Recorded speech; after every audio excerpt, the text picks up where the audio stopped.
ضرهم الذين يسرقون خيرات الأمة وينهبون خيرات الأمة، هؤلاء هم الذين شردوا المرأة وشردوا بناتها وشردوا الرجل وزوجته وبناته.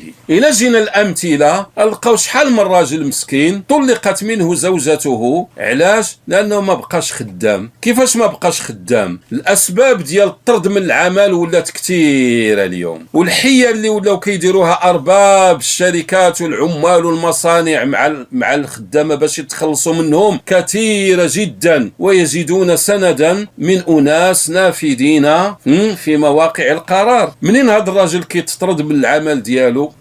لا يجد من ينصفه ولا من يقف بجانبه. المرأة كتقول ليه السلام عليكم، كتمشي المرأة كدير طلاق وكتطلب الطلاق ديالها، والراجل كيدي شهادة عدم الشغل، ما كيدخلش للحبس، كيمشي الراجل يتشرد والمرأة كتشرد والبنات كيتشردوا. من المسؤول؟ السياسية المحنكة للذكر مثل حظ الأنثيين. المسؤول العصبة، المسؤول الأصول. اتقوا الله في هذه الأمة واعلموا أن تبريراتكم من أجل تغيير أحكام الله عز وجل التي تولى قسمتها وتقريرها بنفسه إعلان للحرب مع الله عز وجل. وأنتم ما جعلكم الله أوصياء على الناس، ما جعلكم الله سبحانه وتعالى لتكونوا ناطقين رسميين باسم الناس. الله أرحم بخلقه منكم بهم، والله أعلم بحاجة خلقه منكم بهم. وكفى من التدليس، وكفى من الكذب،